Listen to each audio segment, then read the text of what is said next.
자, 오늘 저희가 가져온 이야기는요, 진주라는 도시의 좀 특별한 문화 프로그램에 대한 단디 뉴스의 기사입니다. 그냥 뭐 평범한 지역 소식 같아 보일 수도 있지만요, 이 안에는 정말 많은 이야기가 숨어 있습니다. 100년 전통 산업의 미래라던가 경력이 단절됐던 여성들의 새로운 시작, 그리고 낡은 것이 어떻게 가장 현대적인 것이 될 수 있는지에 대한 아주 흥미로운 실마리가 담겨 있어요. 이 작은 프로그램이 어떻게 참가자들의 삶, 그리고 지역사회에 큰 파동을 일으켰는지 그 핵심을 제대로 한번 파헤쳐보겠습니다. 네, 저도 이 기사를 보면서 이게 그냥 좋은 일 한번 해봅시다 하는 그런 차원의 프로젝트가 아니구나, 이걸 딱 느꼈습니다. 기사를 자세히 뜯어보면요, 곳곳에 아주 치밀하게 설계된 시스템이 보여요. 전통산업, 사람, 그리고 시장, 이 세 가지를 어떻게 연결해서 지속가능한 생태계를 만들 것인가에 대한 깊은 고민이 담겨있죠. 이건 단순한 문화교육 사례를 넘어서요, 어쩌면 많은 지역 소도시들이 겪고 있는 소멸 위기에 대한 하나의 대안 모델이 될 수도 있겠다, 그런 생각까지 들더라고요. 와, 지속 가능한 생태계라는 관점으로 보니까 이야기가 훨씬 더 커지네요. 그럼 그 생태계의 시작점, 고이이버 나빌레라라는 이 프로그램의 정체부터 한번 자세히 들여다보죠. 진주 바느질 협동조합이 주관한 2025 우리 동네 문화예술교육 지원 사업의 일환이라고 하는데요. 여기서 저는 협동조합이 주체라는 점이 좀 특별하게 느껴졌어요. 시청이나 구청 같은 관 주도가 아니라 현장의 작가들이 직접 나선 거잖아요. 바로 그 지점이 이 프로젝트의 성격을 딱 규정하는 첫 번째 단추라고 볼 수 있습니다. 2020년에 설립된 사회적 협동조합이라고 기사에 나오는데, 설립 목적 자체가 바느질 작가들의 가치 창출, 진주 실크 상품 개발, 전통 계승, 이런 것들이에요. 그러니까 영리 추구가 최우선 목표가 아닌 가치와 사람 중심의 조직이라는 거죠. 만약에 일반 영리 기업이 이걸 운영했다면 어땠을까요? 아마 3개월 속성 실크 전문가 과정 같은 이름으로 어떻게 하면 더 빨리, 더 많이 만들어서 팔 수 있을까에 집중했을 겁니다. 하지만 협동조합이었기 때문에 사람의 성장, 그리고 지역 문화의 발전이라는 당장의 수익으로 환산되지 않는 가치에 투자할 수 있었던 거거든요. 아, 그렇군요. 그러니까 시작하는 목적 자체가 완전히 달랐던 거네요. 그럼 참가자들은요, 기사를 보니까 20명의 중장년 여성들이 중심이었다고 하는데 이것도 뭔가 의도된 설정이었겠죠. 그냥 관심 있는 사람 누구나 오세요가 아니라 특별히 이분들을 대상으로 한 이유가 있었을 것 같아요. 그럼요. 아주 중요한 포인트입니다. 사실 경력 단절 여성, 우리 사회가 가진 가장 잠재력 있는 인적 자원 중 하나잖아요. 특히 손재주나 꼼꼼함, 그리고 삶의 경험에서 우러나오는 그 깊이를 가진 중장년 여성들은 섬유 공예 같은 분야에서 엄청난 시너지를 낼 수 있거든요. 이 프로그램은 그저 일자리를 찾아주는 걸 넘어서 그분들이 가진 잠재력을 창작이라는 훨씬 더 높은 차원의 활동으로 끌어올리려고 한 겁니다. 8월부터 10월까지 3개월간 집중적으로 진행됐다는 점도 이게 단순한 취미 교실이 아니라는 걸 딱 보여주죠. 듣고 보니 정말 이 프로그램 설계도 자체가 굉장히 입체적이네요. 자, 그럼 가장 궁금한 부분, 도대체 3개월 동안 무엇을 어떻게 가르쳤기에 이런 변화가 가능했을까요? 커리큘럼을 들여다보면 정말 놀라운데요. 보통 이런 바느질 수업 첫날에 실과 바늘 잡는 법부터 배우지 않나요? 그런데 이 프로그램의 첫 수업은 정말 뜻밖의 장소에서 시작됐습니다. 바로 한국실크연구원 견학이었어요. 와, 이건 정말 탁월한 시작점이죠. 기술을 가르치기 전에 정신과 자부심부터 심어준 겁니다. 참가자분들은 아마 내가 앞으로 만지게 될 이 진주 실크가 그냥 예쁜 천이 아니구나, 우리 지역의 100년 역사가 담긴 유산이구나 하는 걸 온몸으로 느끼셨을 거예요. 이건 단순히 지식을 전달하는 체온을 넘어서는 경험이거든요. 네, 내가 하는 일에 대한 의미와 철학을 먼저 세워주는 과정이죠. 이렇게 되면 바느질 한 땀 한 땀의 무게가 달라집니다. 단순 노동이 아니라 역사를 잇는 행위가 되는 거니까요. 와, 바느질 한 땀의 무게가 달라진다. 이 표현이 정말 마음에 와닿네요. 그런 마음으로 8주 동안 진주 창작공예센터에서 본격적인 복식 제작 실습을 이어갔다고 합니다. 여기까지는 그래도 예상 가능한 범위인데 정말 제 무릎을 탁 치게 만든 건 그 다음 내용이었어요.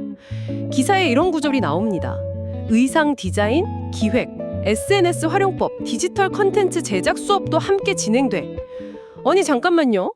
바느질 수업에서 SNS 활용법이란요? 이건 완전히 다른 차원의 이야기잖아요. 바로 그겁니다. 바로 그 지점에서 이 프로그램의 진짜 속내, 진짜 목표가 드러나는 거죠. 이게 참가자들을 단순히 주어진 도면대로 옷을 만드는 생산자로 키우려던 게 아니라는 증거예요. 아, 생산자가 아니라. 네, 자신만의 이해들을 담아서 세상에 단 하나뿐인 작품을 만들고 그걸 스스로 세상에 알릴 수 있는 창작자, 영어로 하면 프로듀서가 아니라 크리에이터로 성장시키려 하는 거죠. 생산자는 다른 사람이 만든 가치를 재생산하지만 창작자는 스스로 새로운 가치를 만들어내잖아요. 디자인과 기획 교육이 새로운 가치를 만드는 법이라면 SNS와 디지털 콘텐츠 제작 교육은 그 가치를 세상에 퍼뜨리는 법을 가르쳐준 셈이죠. 와, 그러니까 기획부터 제작, 홍보, 판매까지 다 가능한 1인 기업가를 양성하는 과정이라고 봐도 되겠네요. 근데 한편으로는 이런 생각도 들어요. 3개월이라는 짧은 기간 안에 이 모든 걸 소화하는 게 가능했을까요? 특히 디지털 콘텐츠 제작 같은 건 이런 환경에 익숙하지 않은 중장년 여성분들에게는 굉장히 큰 장벽이었을 수도 있겠다 싶은데요. 네, 정말 좋은 질문이세요. 아주 중요한 지적입니다. 기사에는 물론 성공적인 결과만 나와 있지만 그 과정이 마냥 순탄하지만은 않았을 거라고 저도 짐작합니다. 아마 누군가는 스마트폰으로 사진 예쁘게 찍는 것부터 어려워하셨을 거고 인스타그램에 글 하나 올리는데 하루 종일 걸린 분도 계셨을 거예요. 하지만 중요한 건 완벽한 결과물이 아니었던 거죠. 아, 과정 자체? 네, 맞아요. 그 장벽을 넘어서려는 시도 자체에 진짜 의미가 있었던 겁니다. 그 과정에서 참가자들은 나는 이제 옷만 만드는 사람이 아니야. 내 이야기를 세상에 정할 수도 있는 사람이구나 하는 새로운 정체성을 얻게 됐을 거예요. 어쩌면 기술 교육보다 이 과정에서 얻은 자신감과 성취감이 더 큰 자산이 되었을지도 모릅니다. 그렇네요. 결과가 아니라 과정이 곧 교육이었군요.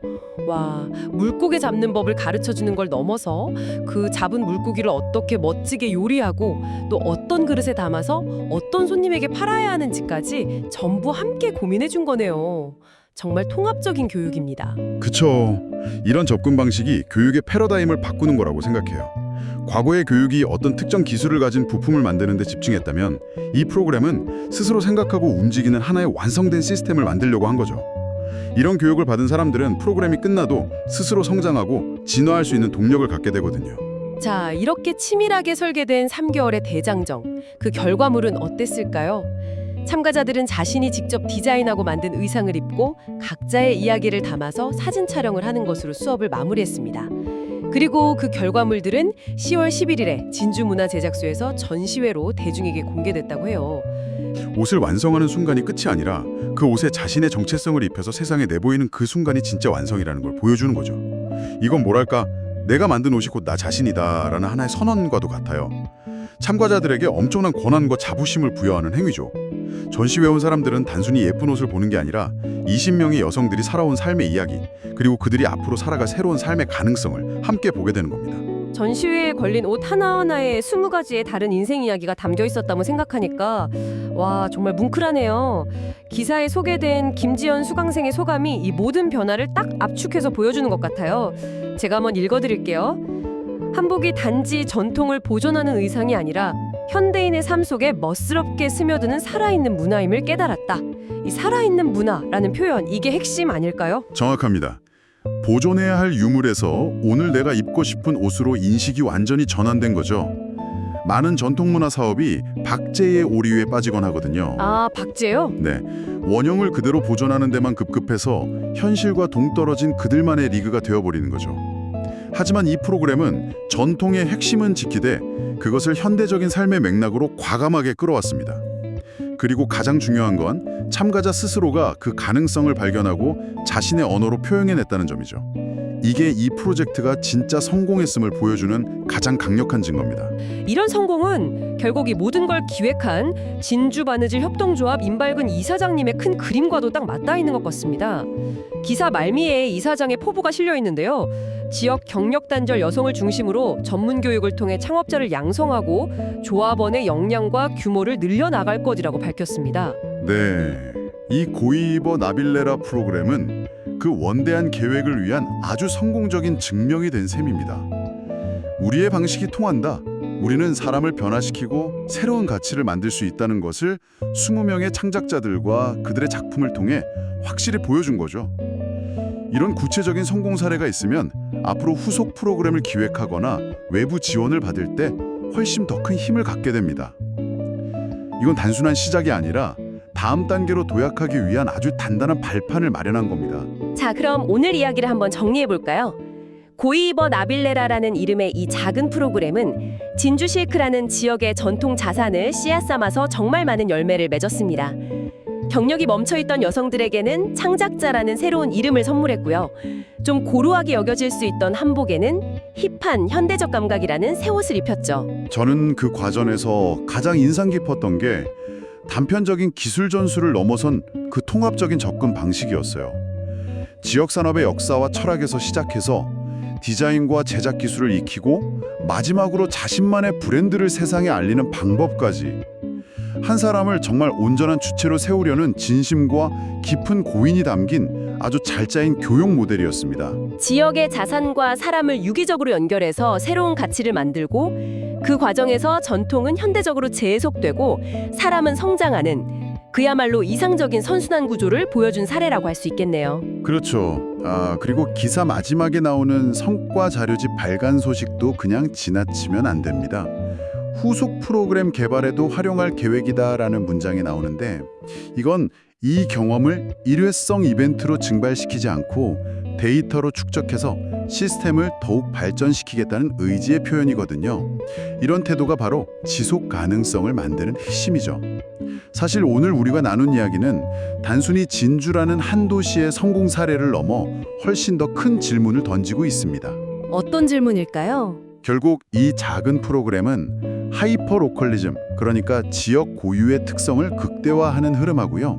개인이 창작의 주체가 되는 크리에이터 이코노미라는 이 거대한 두 개의 흐름이 만나는 지점을 정확하게 보여준 셈입니다. 단순히 지역 특산품을 만들어서 파는 걸 넘어서 지역민 한 사람 한 사람을 자신만의 스토리를 가진 고유한 브랜드로 키워내는 것. 어쩌면 이것이 인구 소멸과 산업 쇠퇴의 위기를 겪고 있는 수많은 지역들이 나아가야 할 새로운 방향일지도 모릅니다. 와, 정말 흥미로운 관점이네요. 이 작은 바느질 교실에서 그런 거대한 담론까지 연결될 수 있다니. 자, 그럼 마지막으로 이 이야기를 듣고 계신 여러분께도 이 질문을 한번 던져보고 싶네요.